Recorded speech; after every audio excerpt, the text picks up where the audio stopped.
Hello, everyone, and welcome to Gamebreakers. We've been on some extended break here, but it looks like we're back here and looking forward to playing some more Tomb of Annihilation, D&D 5th Edition. Got my Gamebreakers crew here. I got Allison, I got Thomas, I got Will. We are missing one of our players. To be determined. Maybe rescheduling. Maybe a new player. I don't know. We'll figure it out. But in the meantime, we are here and we are back. And we had been talking a little bit about the campaign thus far. So I think that we're going to do largely a recap session tonight and, maybe a little bit of like future game tinkering. And we'll see where it goes from there. Okay, so I remember the very last piece was a fight with a hag. That seems to be the last session. Yeah, we won that fight, as I recall. Indeed. Does maybe Will wants to tell us about how it went? Just a little recap. What was up with the hag? Honestly, the flesh golem was a bit more of a threat. The hag never really got much off. She just got everybody just pummeled on her immediately. I was all afraid of all the whatever. Anyway, I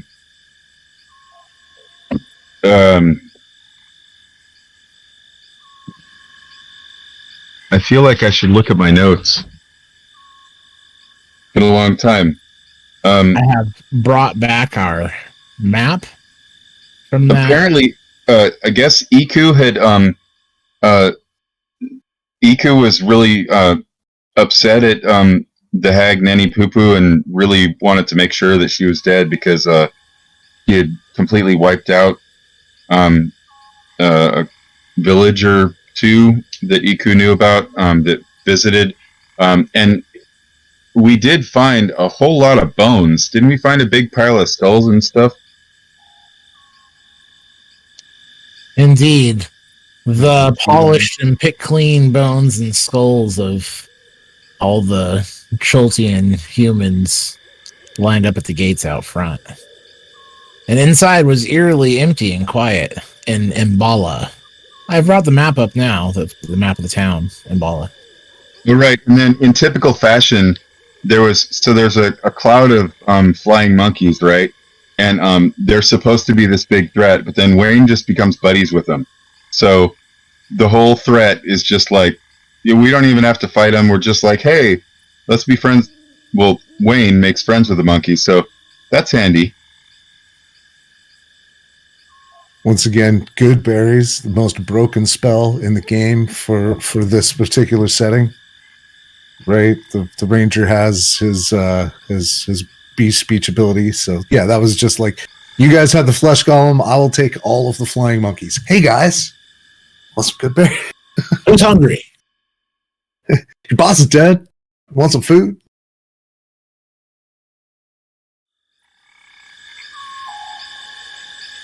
Yeah, we definitely overstressed the Nanny Poo Poo fight. That was a very clean assassination, as I recall. Yeah.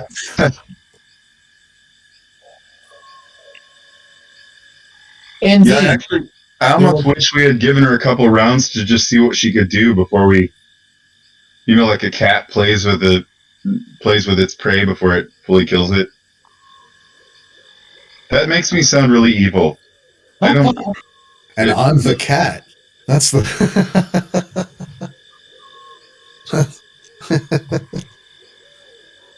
So, of course, that being our last session there, the fight with the hag up in Mbala and the defeat of Nanny Poo Poo, which well describes how the fight went for her. It was a bunch of poo poo. So, but that was part of an overarching piece, right? I think if we're kind of doing like an overview, the story thus far, you had been hired by Sandra Sylvain to head out into the Choltian jungles she brought you to Port Nyanzaru, and you were introduced to the merchant prince and told about the guides that you could hire and some of the dangers. And then you hired all of the guides except for one. All but one. It was like 10 out of 11. And your trek into the jungle became a caravan of like some 27 people as over the next 2 days that you were stuck in town due to weather and provisions and other such things. You accumulated quite the following. Were approached by other travelers who were also looking to go into the jungle and had no guides available. And including some NPCs along the way that you were also escorting and looking after. So I think that let's see if I move us to the map Schult here. And I didn't really think of it at the time out of character in the meta, but what an exceptional way we found just to force all of the content to come to us. Like, we didn't miss anything. You know, none of the travelers you were going to introduce, you didn't have to figure any of that out. Like, it was all just like, oh, there's only one expedition leaving. Yeah. Right? It's the only expedition in town.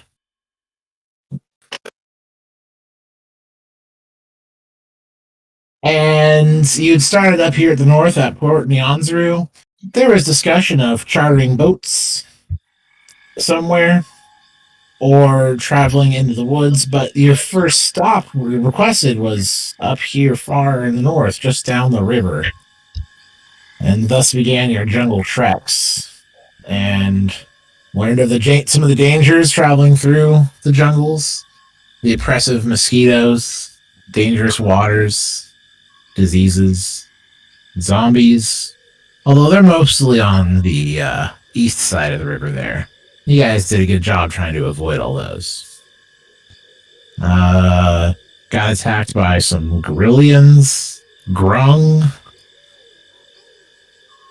Rescued another traveler. Does anyone remember his name? Arctis. Yeah, Arctis. Yeah, Arctis Simber. And he was traveling with another Dragonbait. Dragonbait. Quite some names there.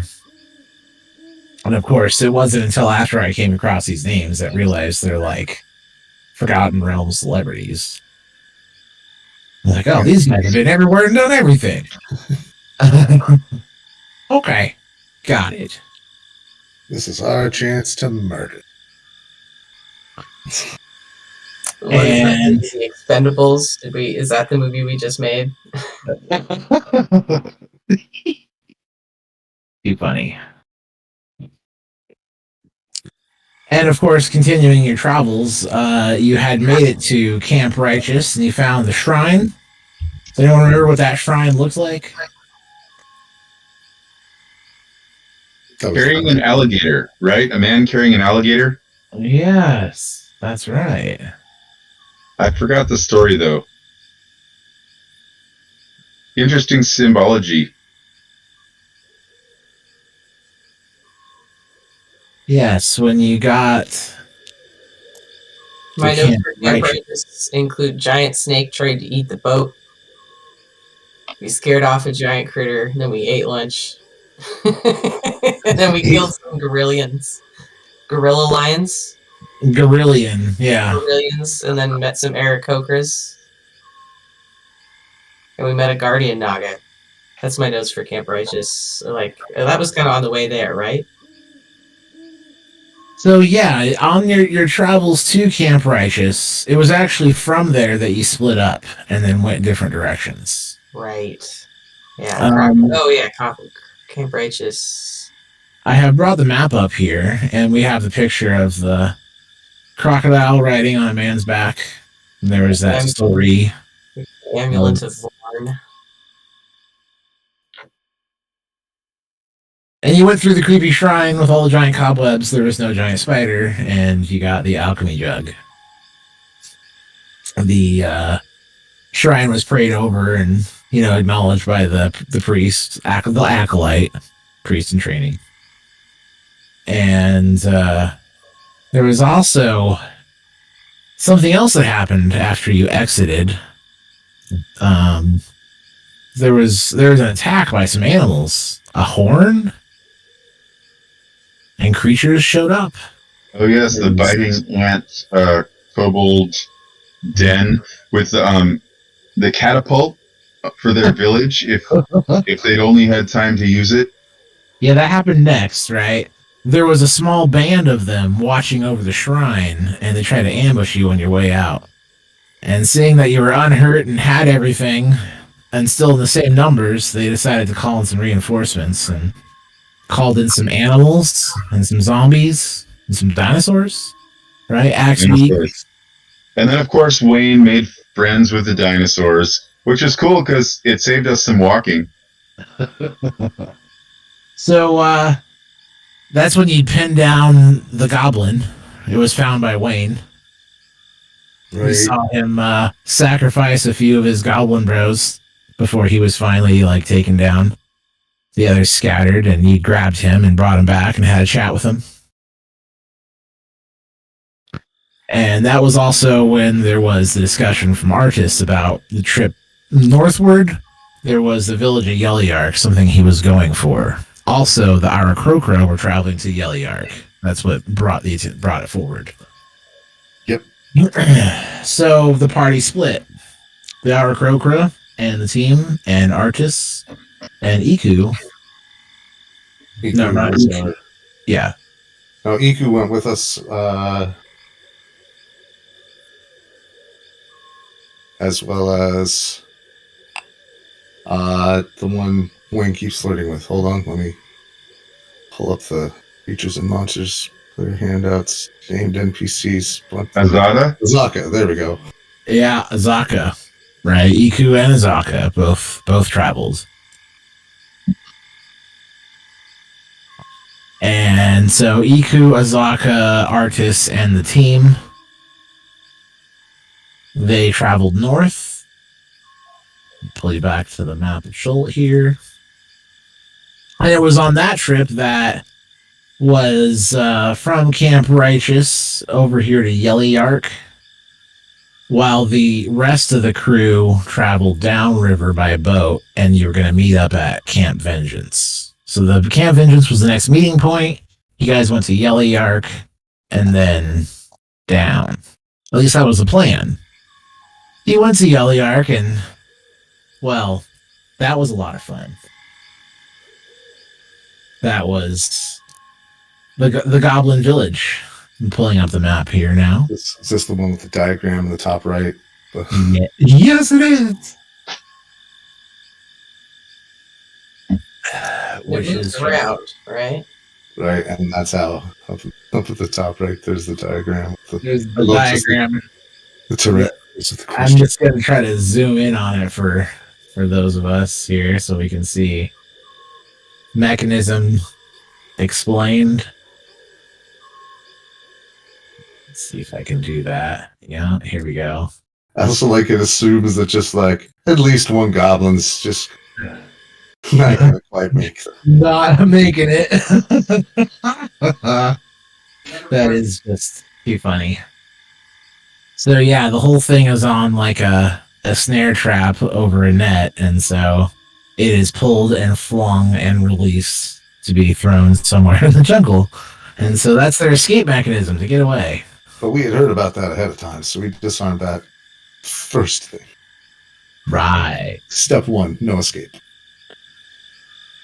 Although, I was a little curious what would happen if we put all the dinosaurs on that, if there was enough spring force that it would actually go somewhere. It sounds like it could have been fun. I mean, I got enough feather falls for everybody, so what? Next time. Travel quick. We know how to work for that helm of teleportation. You could just catapult yourself around. So, yes, traveling the Yellyark.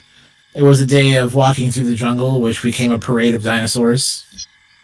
We had the indifferent brontosaurus, the curious stegosaurus, and the small herd of, what were those again?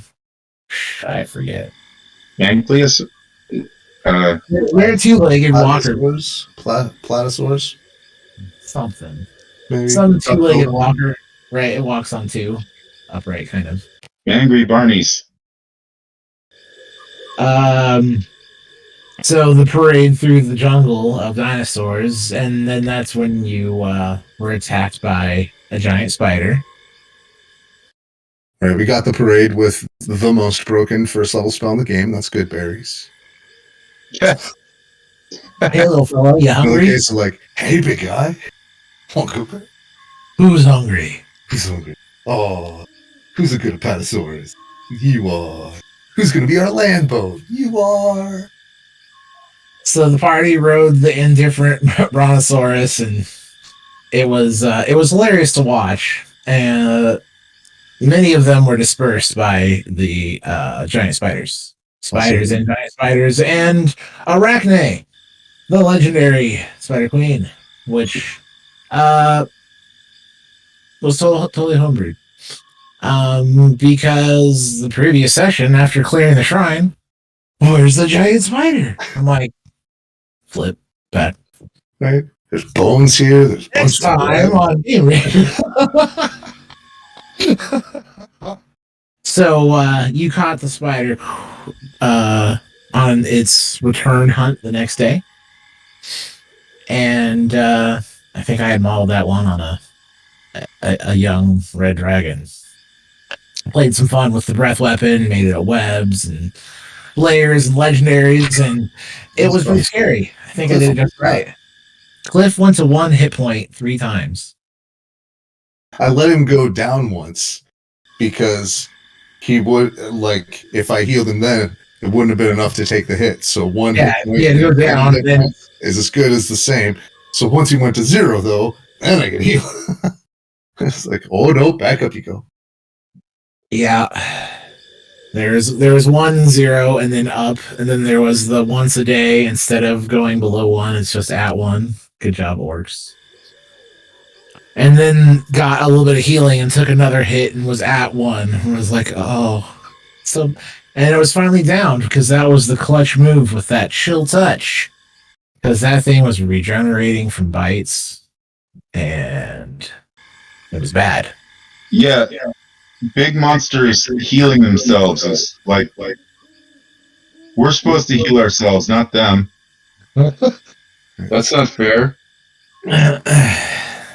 So after we had the fight with Arachne, we then came up to the, let's see, do I still have that? I don't think I do. Do I have that map around somewhere? Might be a cool pick. Nope. Oh well. So that's when you came in and fought everything here at Yellyark, decimated those goblins pretty quickly. Goblins are goblins. But you did see some interesting traps. They hit you with the guts bait, and then the frog hemeth came out to eat the guts, and whoever it was splattered on. We got some anthills that got stirred up and came out after people, although those were stopped by the confusion, well-placed confusion, I gotta say. Took out a whole team of goblins and all the ants, a whole ant mound, just with that one confusion. It's like, oh, there's one team and their support just gone.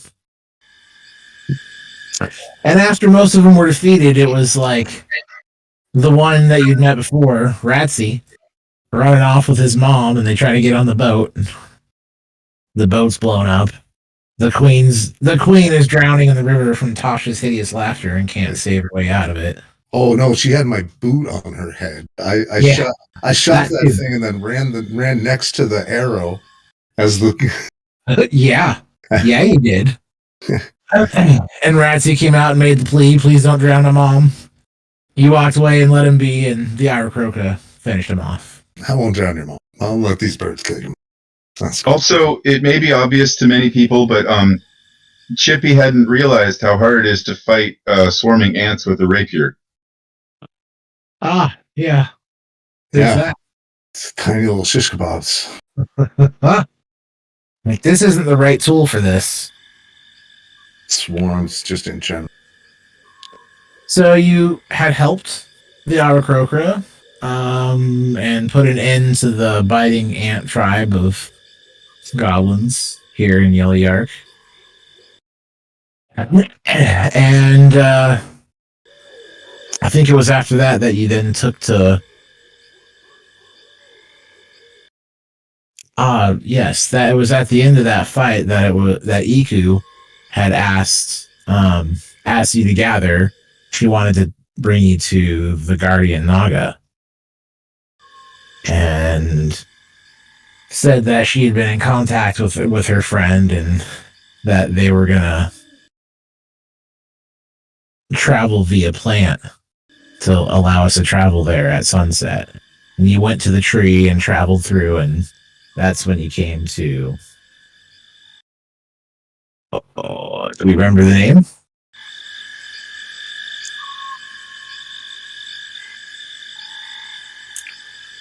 Of what, the city or the Talking about Yellyark well, or Port Ronsu?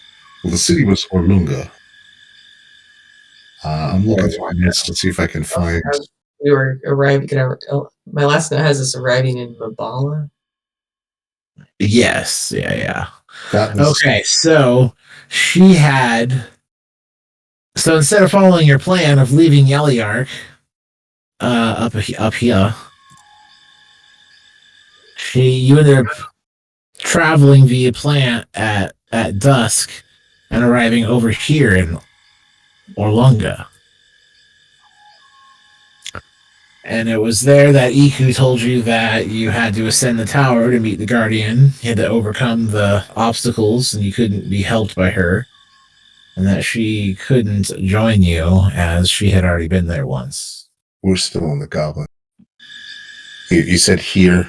Oh, yes. I didn't move the thingy, did I? I'm looking at it, but I didn't actually do it.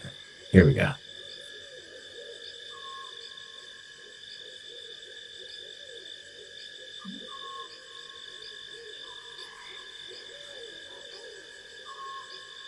Okay. So you left Camp Righteous. You were at Yellyark. Now do we see this? Yeah. It was from here that you transported and arrived in Orlunga, which was high up, and you can kind of see some things. And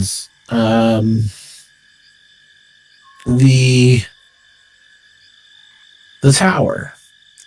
Yes, there was had to ascend the tower to meet the Guardian Naga, who had asked about you, and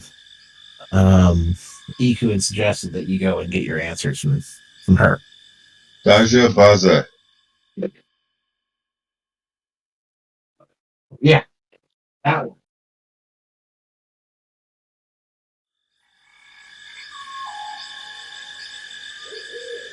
Oh, and all those snakes. That was fun. So you had to. So going up the tower, yes, at Orlunga. There were 3 parts. There were the vines at the bottom,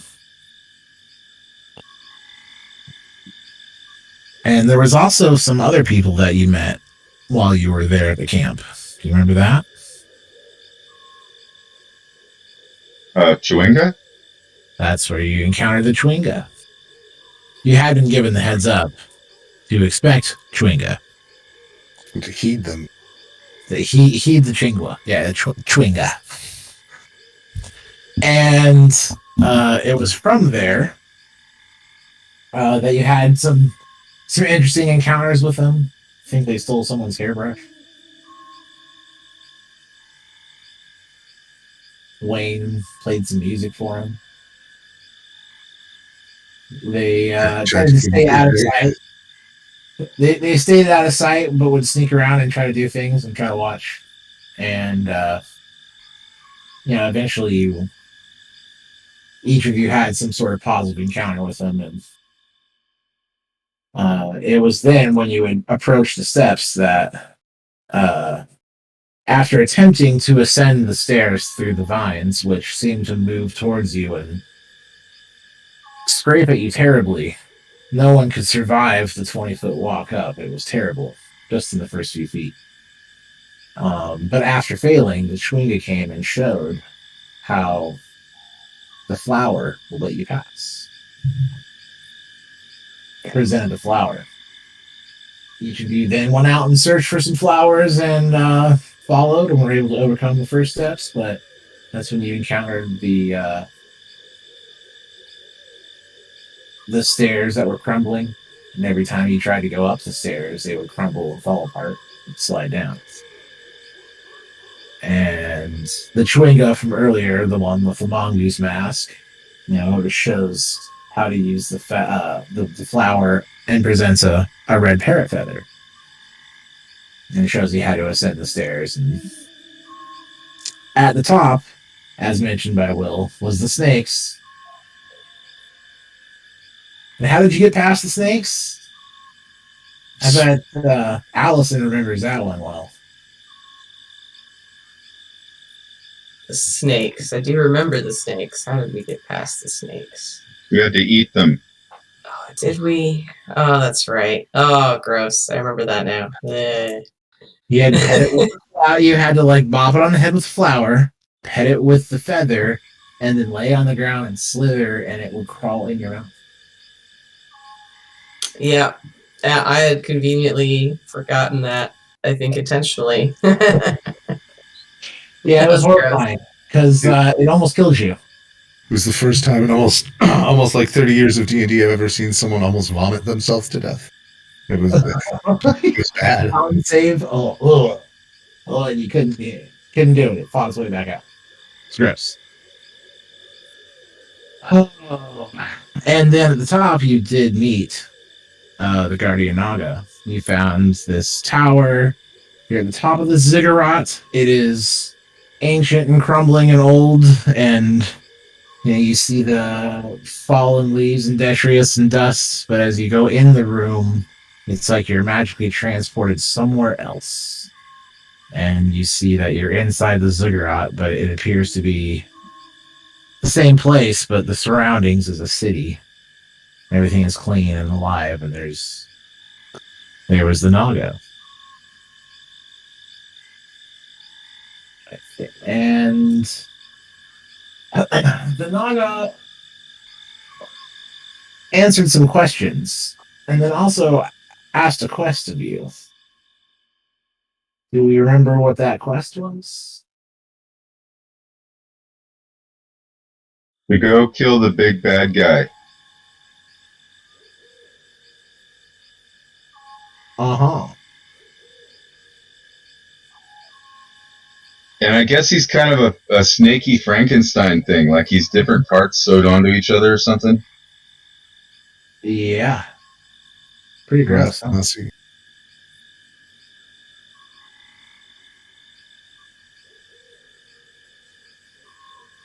See if I can pull up something. We've got some stuff in the notes. Used to be a human warlord, betrayed his oaths, blah, blah, blah. Dark side paladin. He's responsible for the undead problem, the little infestation. Oh yeah, we were in the city of Mesro when she was talking to us. I think we were in Orlunga, but she was talking a lot about Mesro, right? Correct. When asked, it said that what you see around here is a point in time that she had recreated to live in. It wasn't how it was, but it is what it used to look like there in Orlunga. Oh, and isn't the bad guy's name Ross Nasi? Mm-hmm. Like Ross is like king, and then Nasi is his name. Yeah, he was the Ross, and the Ross is like the paladin champion of the city. And he was the Ross of Mesro. So Nasi had earned that title. but over time had fallen to the dark side and tried to raise the army of undead against them, and Mesro wasn't there anymore, and she also shared that Archis's wife was in Mesro when it left, and it wouldn't be able to return until the sea is killed.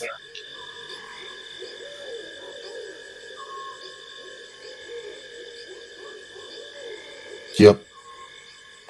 And then asked each of you to take up the quest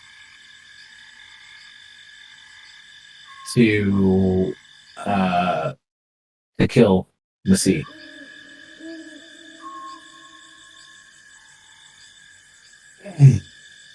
Right. Her name was Saja. Go ahead. Right. Her name was Saja and Baza. Right. Refers to, is known by the Guardian Naga. Right. And she told you the history of Mesro. And that the Ras Nasi and his Yanti followers are scheming to end the world from their lair in Omu.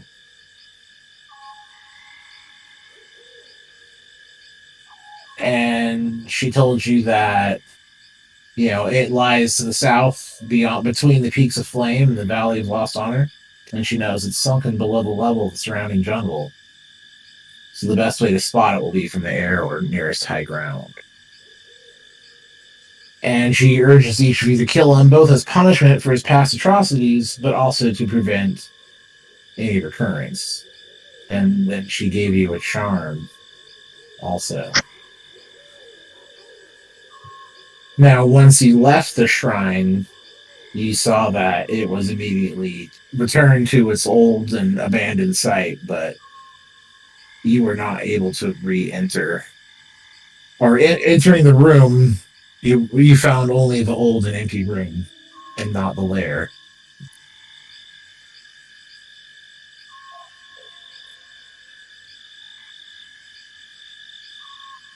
And the blue tulips after you had left, right? Everything had bloomed. Now, I think that was at a point when Iku met you. She was camped outside with Artis. He got his message, right? His wife will not return until the Ross is dead. And he swore that he would join you on the quest because he wants to bring his wife back and by putting an end to the Ross to see. And Iku asked for a favor, and that was to go and take out the Naga, or the Green Hag in Mbala. On our map here still. Right, she pointed out where to find it up here. I think at that point you'd gotten the helm of teleportation, so you started doing some teleportation. You're able to go back to town, get some supplies, left your people there to finish purchases, came back to Mbala, had the fight with the Naga, and then we ended that session pulling in Camp Vengeance, which I think I'm loading now.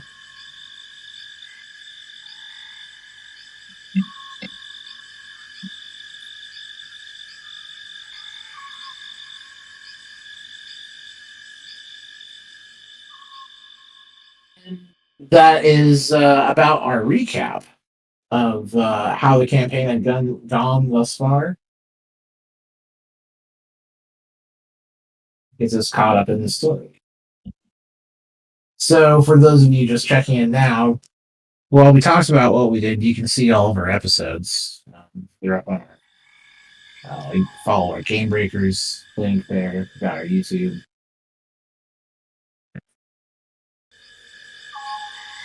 And we were starting to have this conversation off camera here, and I wanted to bring it up here because I think it's great. Some of the things that we liked and remembered from the campaign, things that we want to see more of, or how we could do feedback, criticism, and construction before going forward.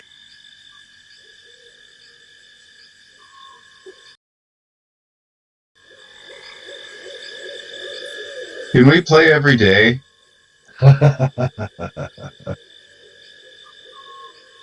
I wish.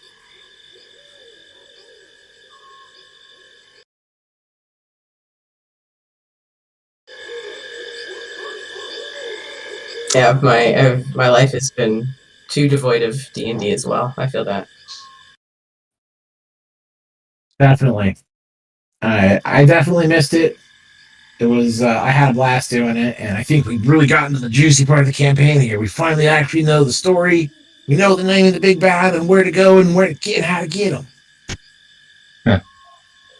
Right, hit the sort of the second, I don't know if chapter, but big phase, second arc. Right, what's the second act? There we go. Yeah. I do like I like the way the party has shaped up. It's not a standard party construction within the meta. It's not, fighter, wizard, thief, that kind of thing. We're all it's a lot of ranged. And we are currently without our tank, which I also want to. The other thing I enjoyed was we're using the sidekick mechanic. And I know I have. It seems like everybody else has had a lot of fun with their sidekick.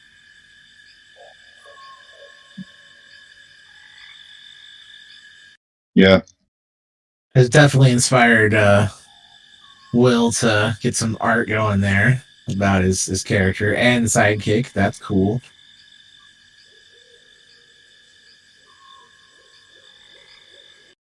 Definitely saw how effective the expert sidekick in the form of the fox with their aiming, ear, reticule, aid action. Delicious sneak attack damage. I thought the sidekicks were interesting. It was definitely fun to watch. They in your CR calculations, they count as another player, but they are definitely much more limited. They don't have as many class abilities, but they do have some neat stuff going on. Right, and each of them have something going, like the warrior, the acolyte, and the expert. They all seem pretty interesting. Regardless of what you're playing, each one of them could benefit you, right? It's not like only one of them is going to help. That's pretty cool.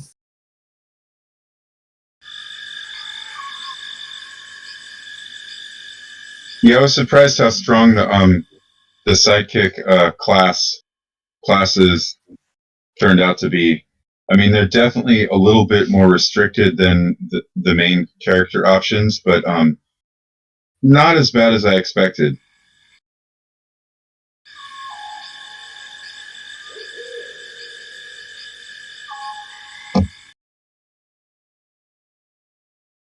I know as a GM, I've been having a blast using the Roll20 campaign module.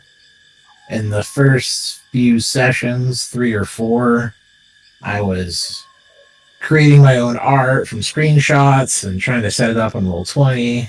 And it was a lot of work and it was useful. There was really a big suffering in quality, especially for the map. Even though I had a 1920 by 1080 screen cap of the map rotated so it was in portrait mode, it didn't get cropped or anything, pass that around, it was still just low quality. And when I got that campaign module, I was like, wow, these maps are detailed, they're quality, zoomable. I definitely appreciated the quality that came with that, but I think the biggest thing is all the monsters and NPCs are all here in the journal. I can pull out their token, pull out their stat block, and I can click on that. So, good job, makers of the module. I approve of that part. That's been a blast.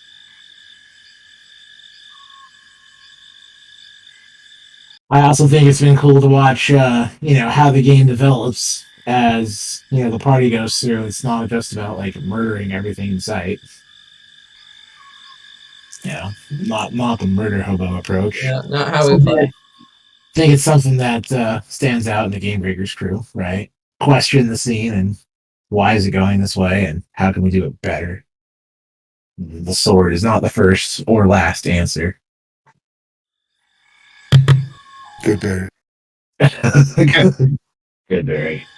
Oh, is an animal? You got a ranger? Good Barry. Is it beast? Okay, well then. Hey, buddy.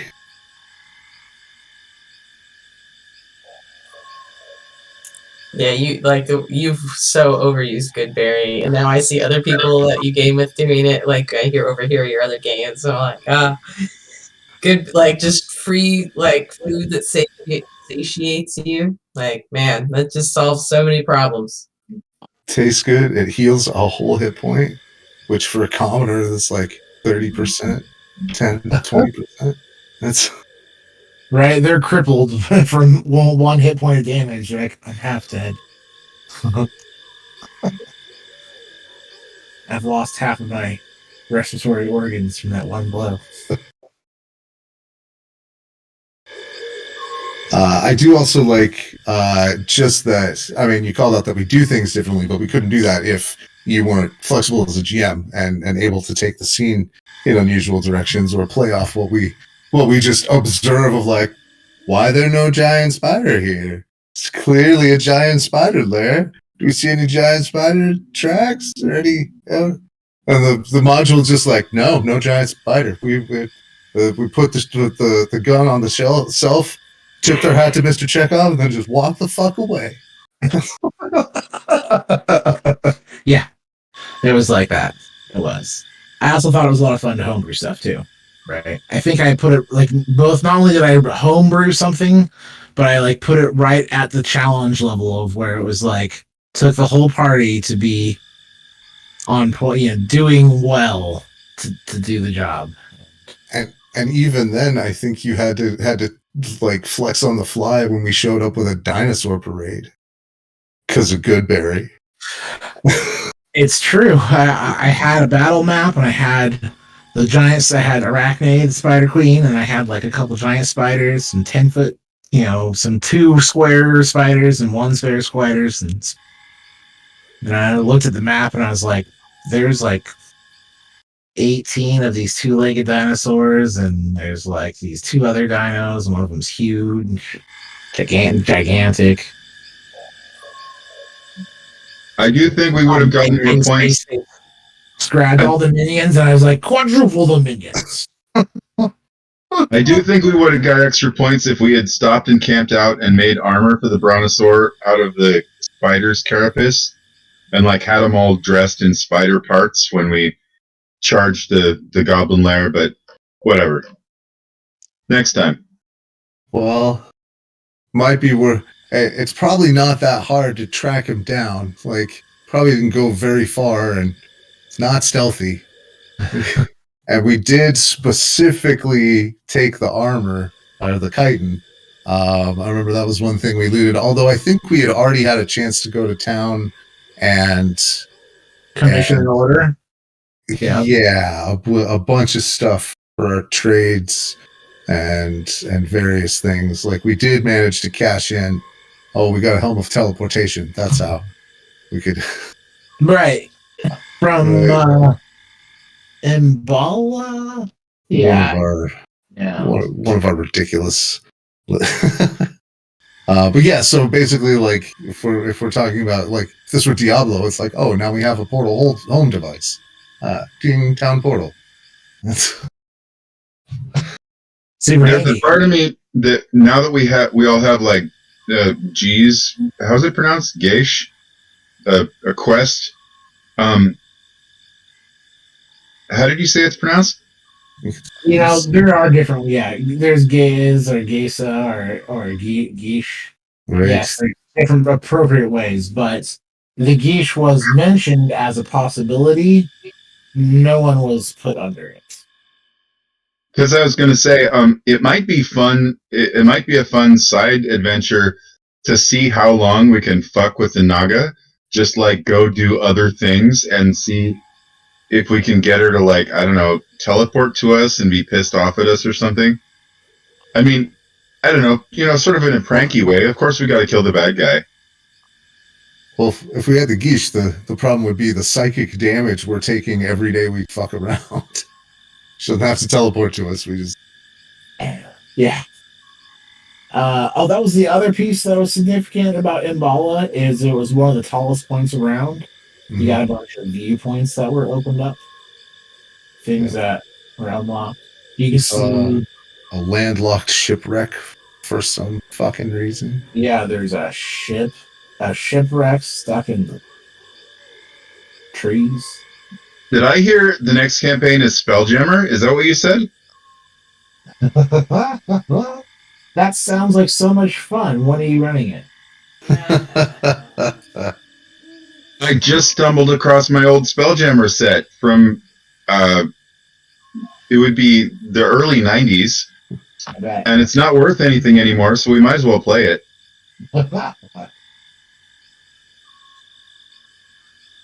So you were able to see the Heart of Watto. You're able to see the shipwreck. You could see the aviary area of Circabal. You can see the peaks of flame and the Skyline Mountains. You can see the smoke rising from the land of ash and smoke.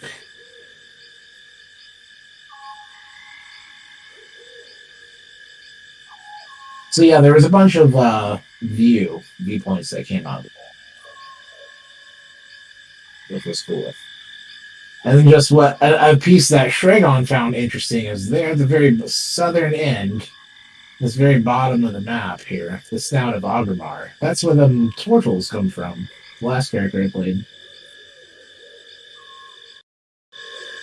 And it's certainly where they go to. They do go there. Yes. So, with that, I would say that we're approaching the hour mark. It might be a good time to take a short break here. And then, we'll come back and meet up, and maybe we can pick up with a bit of the story here. You guys are up for it? Or, knowing that I don't have a whole lot left for the evening, maybe we should save that for next time. I'll put it to you guys. What do you think? I think you should get some rest. But I look tired. I'm open to leaving them hungry. These look really dark. I could just see that from here. 10 hours of 3 days in 3 days is not enough.